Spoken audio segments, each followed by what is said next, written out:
Have you ever found yourself putting on a smile and telling yourself just to stay positive, even everything inside of you is screaming otherwise? Do you sometimes feel like no matter how hard you try to stay positive, you're still stuck in the same emotional patterns, never really moving forward? Do you find it difficult to trust yourself fully, love yourself fully, even though you've tried so hard to be positive all the time? And despite your best efforts to stay positive, do you still feel a sense of emptiness or dissatisfaction in your life? Does it sometimes feel like you're just going through the motions, telling yourself everything's fine, when deep down you know that you're not? When was the last time you let yourself really feel a difficult emotion instead of pushing it away with a positive thought? You've probably heard a lot about the power of positivity. Everywhere we turn, it's think positive, stay positive, and good vibes only. But what if I told you that positivity isn't always what it seems?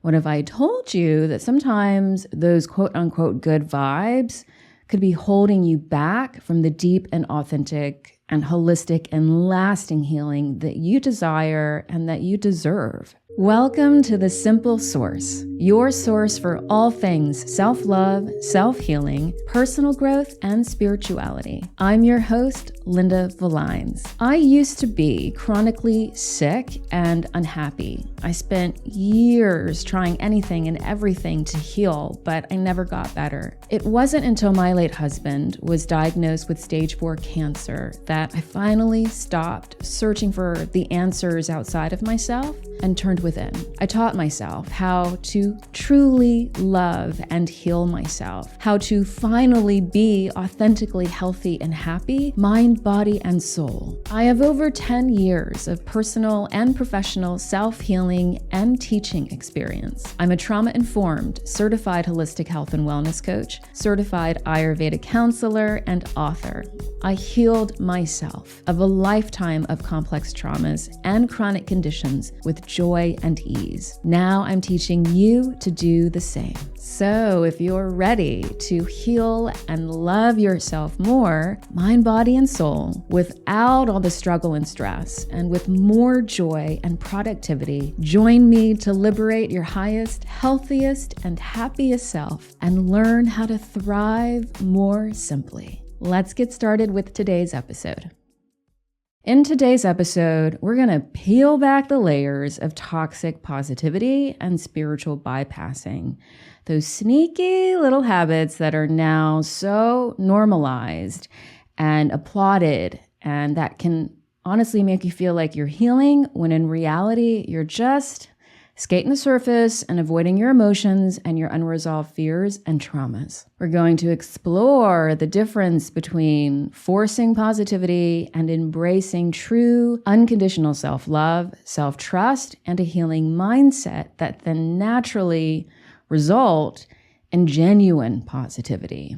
So whether you're just starting on your healing journey or you're a bit more seasoned, this episode is going to be a game changer because it's going to liberate you to be your whole and authentic self so that you can experience true, authentic, and lasting healing. We're not just here to talk about positivity. We're here to talk about authentic positivity, the kind that comes from knowing and loving and accepting every part of yourself, even the parts that scare you and that you're ashamed of. I've fallen into the toxic positivity trap too at times, especially at the start of my spiritual journey. And when I started to learn about manifestation and the law of attraction, what many of us are told is that your thoughts create your reality. If you've been on a healing journey, I'm sure you've heard that ad nauseum. So that means you have to think happy and abundant thoughts if you want a happy and abundant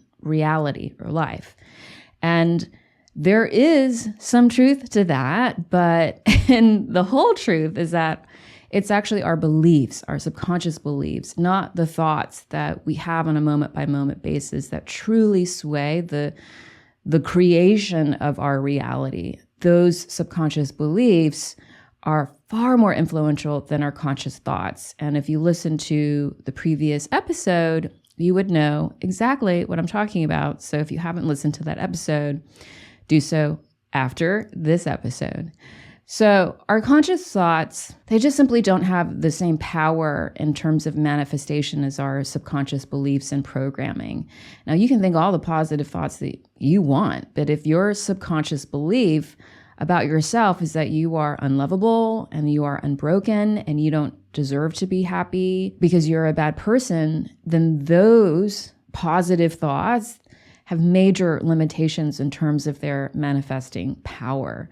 That's the deficiency in the think positive philosophy. It isn't taken into account that if your thoughts don't actually align with your subconscious beliefs, meaning you are not operating in mental coherence and harmony, then just thinking positive is kind of a waste of energy. If you listen to my latest podcast, you're going to be up to speed with the power of our subconscious versus the conscious mind. So the toxic positivity and spiritual bypassing norms don't serve your ultimate well-being because they don't take into account your wholeness, the fact that you are more than just your positive thoughts and your positive emotions. They don't take into account how our brains and our bodies work and how our reality is connected to our subconscious programming and our nervous system states. Understanding those differences between the concept of toxic positivity and genuine positivity is so crucial for anyone on a healing journey,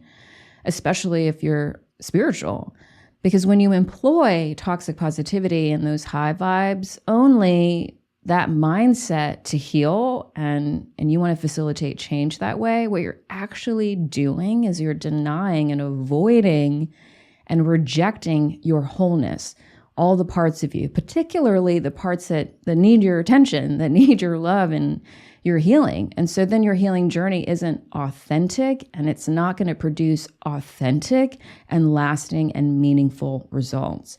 Because underneath the toxic positivity and spiritual bypassing, you probably don't really, truly, unconditionally love yourself or trust yourself or know yourself, because if you did, then you wouldn't be so scared and avoidant of those negative emotions and experiences. You would honor them, you would embrace them, you would see them as the healing allies and the healing teachers that they are. When you avoid your emotions and fears and traumas, and when you're afraid to meet your own shadow and darkness, you're not going to be able to achieve the healing that you want because you're just treading the surface.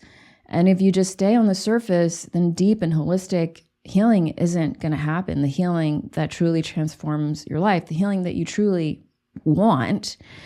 And that means that you're going to remain stuck in a limited version of healthy and happy, and your potential, your full, divine, sublime potential is never truly realized.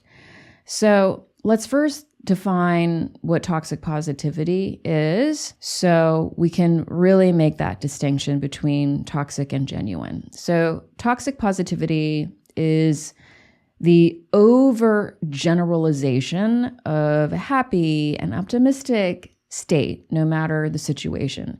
It's the belief and or the behavior that no matter what, people should be positive or focus on the positive. So examples of toxic positivity are like when someone says, just think positive to someone who's grieving or heartbroken. Now, it might seem well-intended, but it's actually a dismissal of the real pain that the person is feeling. And so instead of offering support, you end up minimizing their experience. Another example is, let's say you're going through a breakup and you're heartbroken, and someone says to you, everything happens for a reason. That can also be dismissive of the pain that you're feeling at the time, and that it could also suggest that your pain isn't worth exploring or experiencing because there is a lesson in it.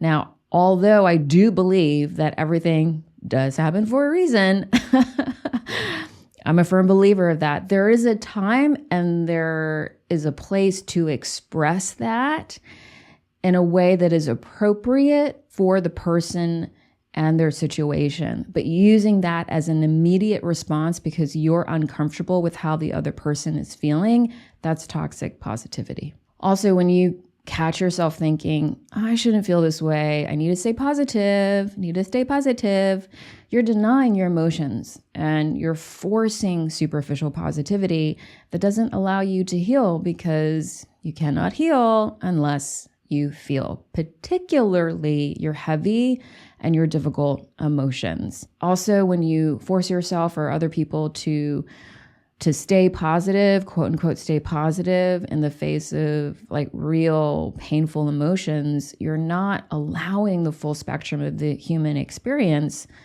to be experienced.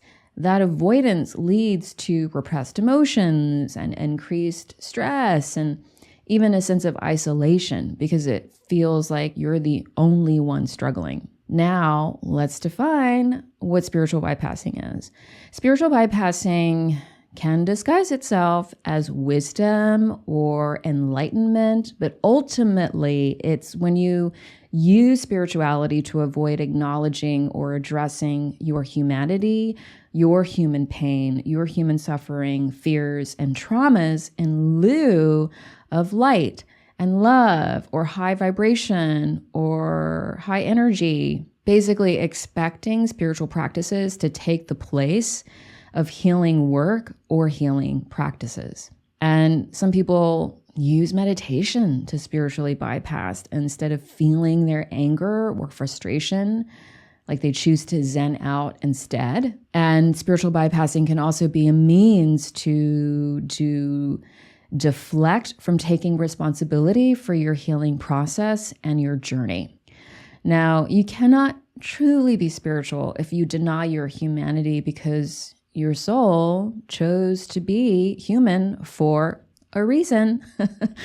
You are embodied for a reason. And when you deny that reason, you deny your original soul purpose and choice, which is to have a full human experience and learn via the trials and errors and pain and challenges of being human. Now, it can be alluring to only want to live in the love and the light and the high vibrational states, because it does feel amazing and you are more connected to source and your soul in those states. But, but, if you neglect to honor what your soul chose to learn through the human experience, then you're not going to learn what you intended to learn. And then you're going to not evolve spiritually. It doesn't serve you, because then you're just going to have to repeat these lessons in another life. Let's talk about some common misconceptions or misinterpretations of positivity and what a lot of people don't understand about it. Because being positive shouldn't diminish the hardship and the challenges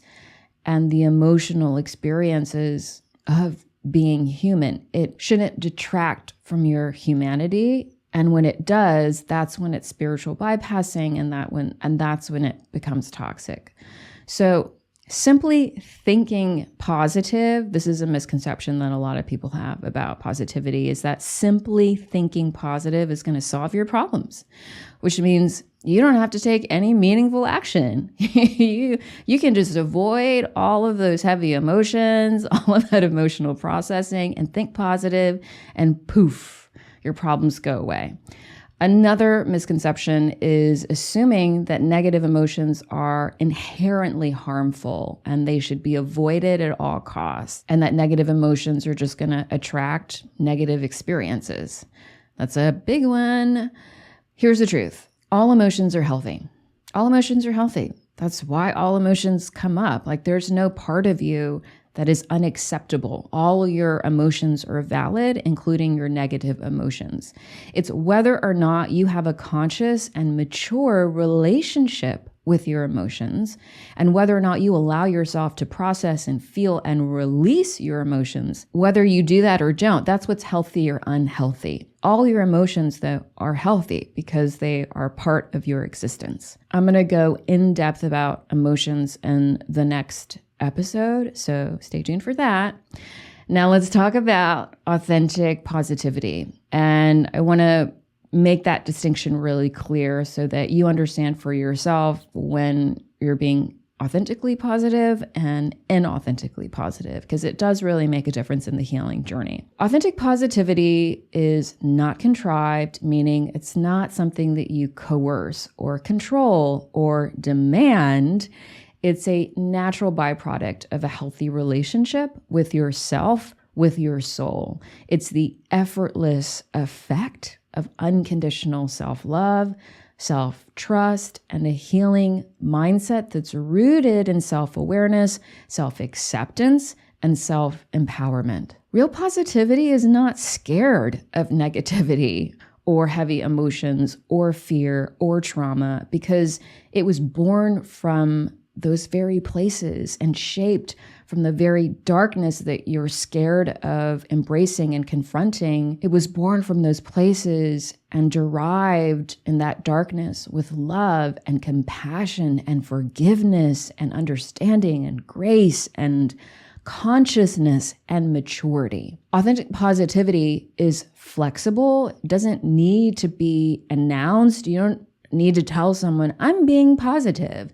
You also don't need to protect it because it's not disingenuous, because on its own, it's unyielding. That's authentic positivity. It's also not soft, but it's not rigid. It's neutral because it's not judgmental. Authentic positivity is honoring and acknowledging both the shadow and the light. So here are a couple of examples that will hopefully help you understand the difference between authentic and forced positivity. So authentic positivity would be like you saying, I'm feeling heartbroken about the situation, and that's okay.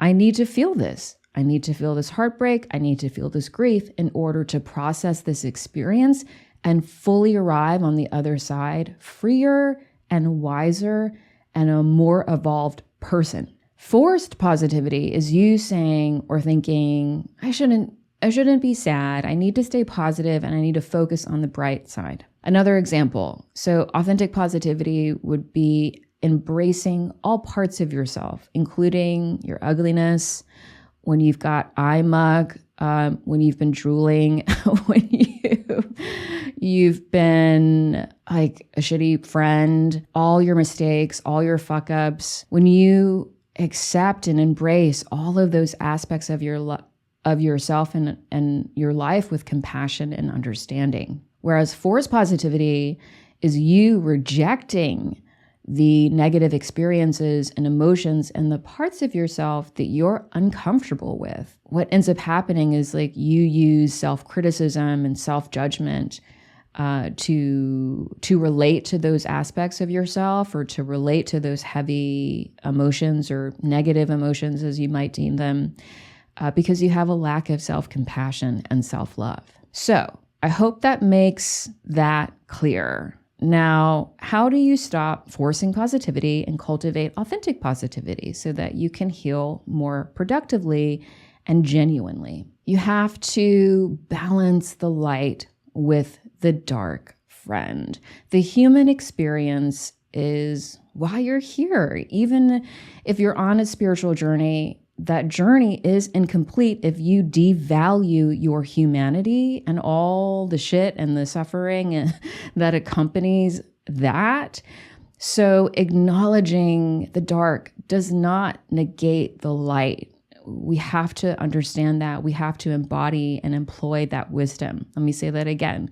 Acknowledging the dark does not negate the light. It actually makes the light brighter by comparison. So you have to live in reverence of your entire human experience. You have to honor every reason that your soul chose to become embodied, because true joy cannot be experienced without really allowing yourself to feel the most painful of the suffering. One actually makes space for the other. So the more that you can lean into the heartbreak and honor it, and the grief and your anger and your rage and your resentment and your shame, all the shit that you've been avoiding because you think is low vibe or negative or you're just simply uncomfortable with it, your avoiding of that limits your capacity to feel all the good things that you want to feel, because you are self-limiting, you are self-abandoning, you are not showing up for yourself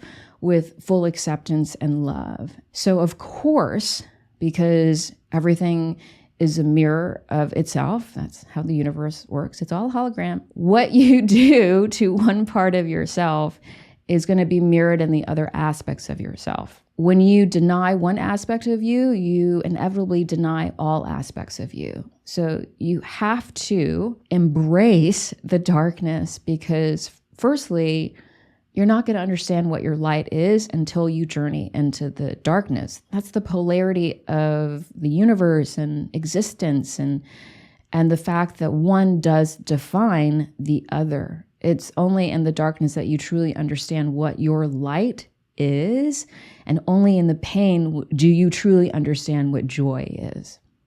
And that's what honoring your wholeness is. You're innately whole. You were born whole. You're going to die whole.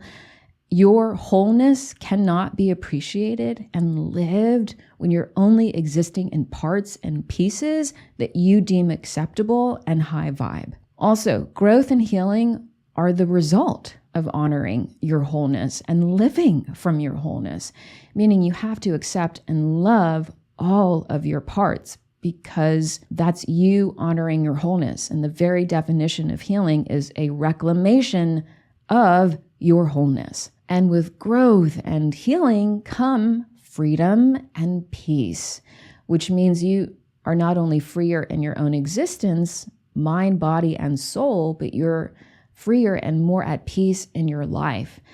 And that means that when you stop forcing positivity and you start cultivating authentic positivity through unconditional self-love and self-trust and a healing mindset that's rooted in self-awareness and self-acceptance and self-empowerment, your relationships, your career, your family life are all going to become more liberated, more authentic. And then you are also going to be more compassionate and more graceful and more understanding with other people, because you will have fostered that within yourself. That's the value of shadow work, which is just goes hand in hand with unconditional self-love. That's the value of understanding and living the truth that everyone has all qualities. No one is better than another person. Everyone is capable of the worst.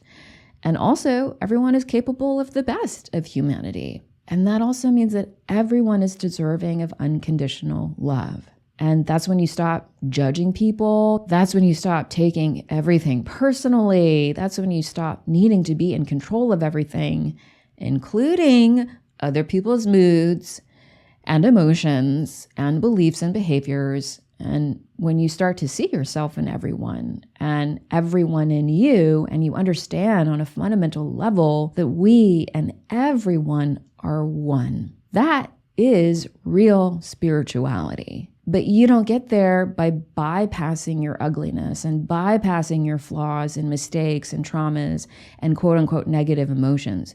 You get there by meeting them with love and curiosity and embracing them with compassion and a willingness to learn.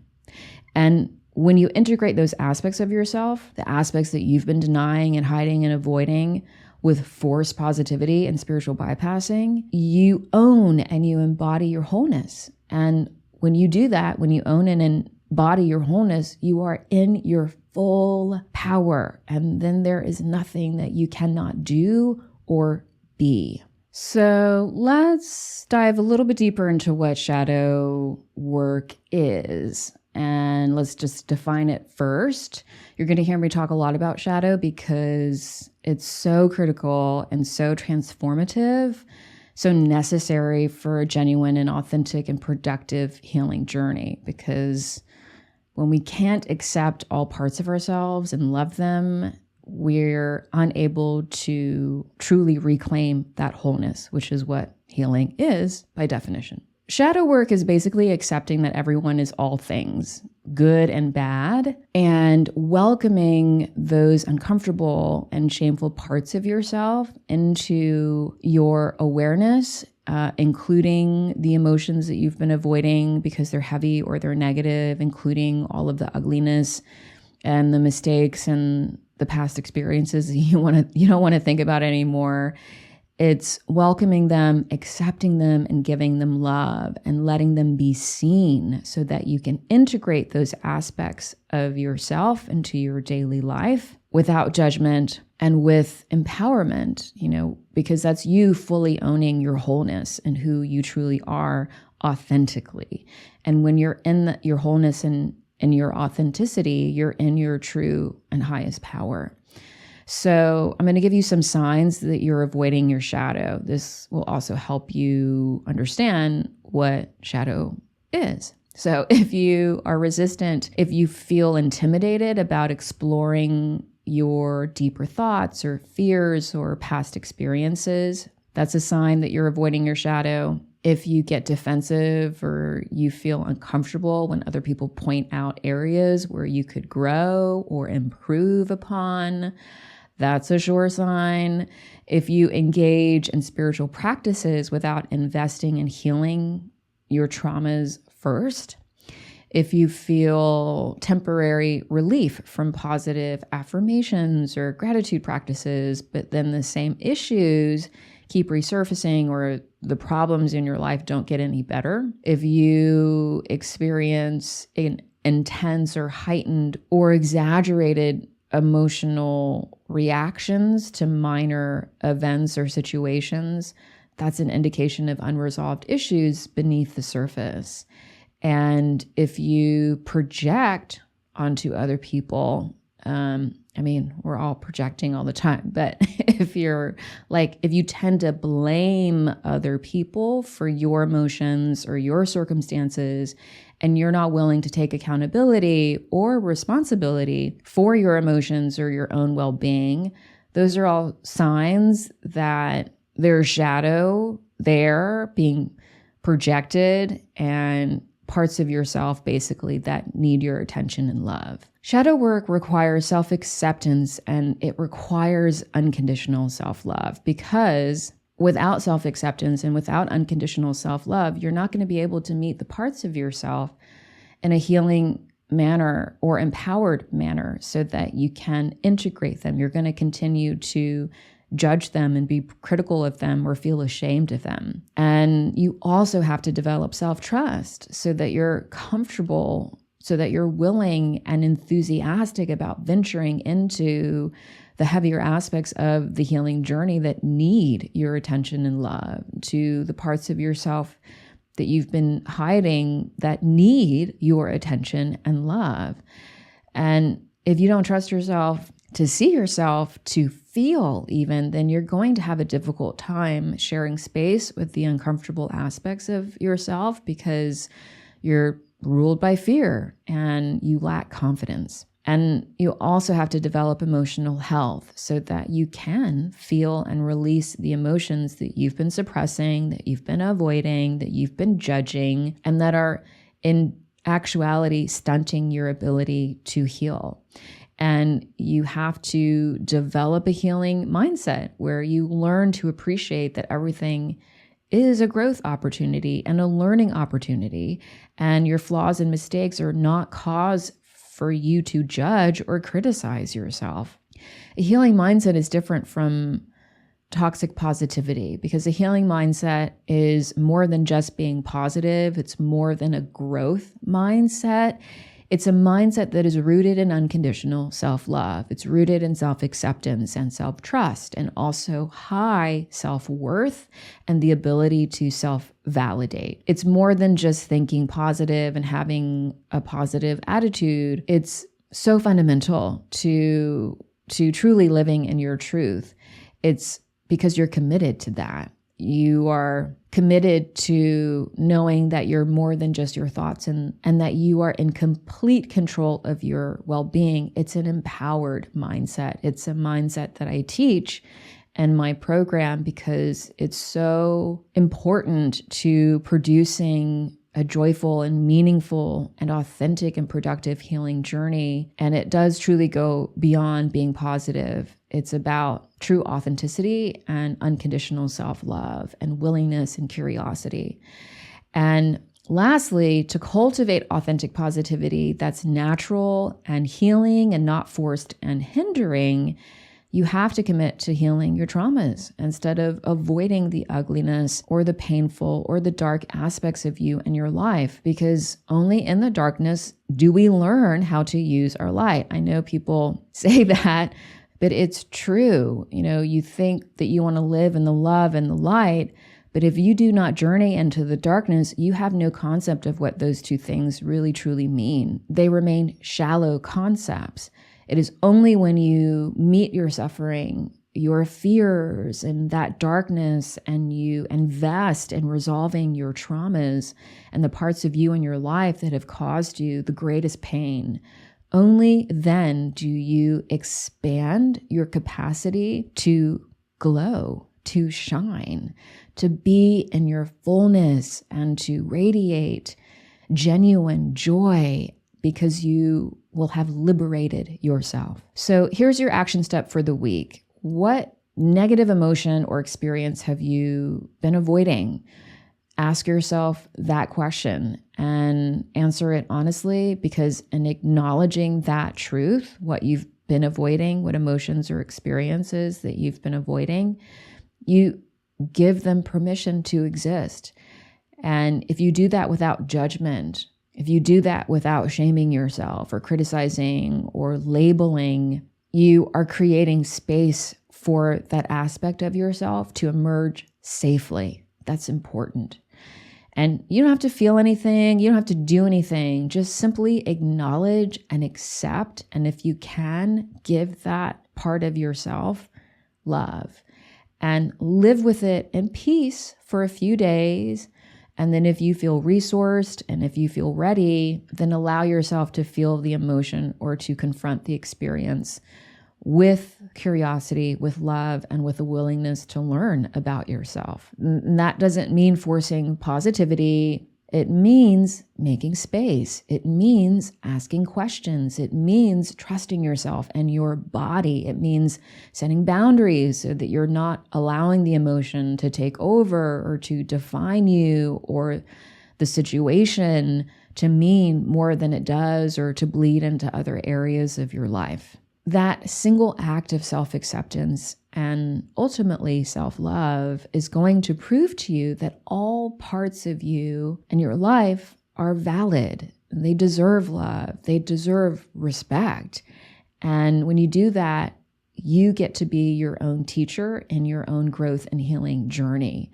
Because when you stop avoiding the quote unquote negative and you give yourself permission to fully be yourself, to exist fully, all the flaws and the darkness, all of it, and then you show up for yourself with love and empowerment, what happens is your brain and your body and your nervous system are no longer hijacked by stuck energy, by stuck emotions, and then you're free to heal as your whole authentic self, which is the only way that you can heal, which is in your whole truth. Thank you so much for joining me today in The Simple Source. I hope this episode has inspired you, reminded you of your healing power, and reawakened you to who your true and highest self is. If the show has empowered and enlightened your self-love, growth, and healing journey, please share this episode, leave a positive review on Apple or Spotify, and subscribe to be reminded of new episodes. I am so grateful for your presence, and all of your comments and your support are seen and read and deeply appreciated. They really do help this show so much. Also, sign up for my newsletter, The Weekly Source, to get more healing tips, motivation stories, and to get to know me better. And if you haven't read my book, Unconditional, You Are Perfect As You Are, I invite you to get your copy today and start reading. And lastly, I would love to see you inside my Source membership, the only holistic and comprehensive step-by-step self-healing program that is proven to work. It's time to stop struggling to heal and time to learn how to thrive more simply and joyfully.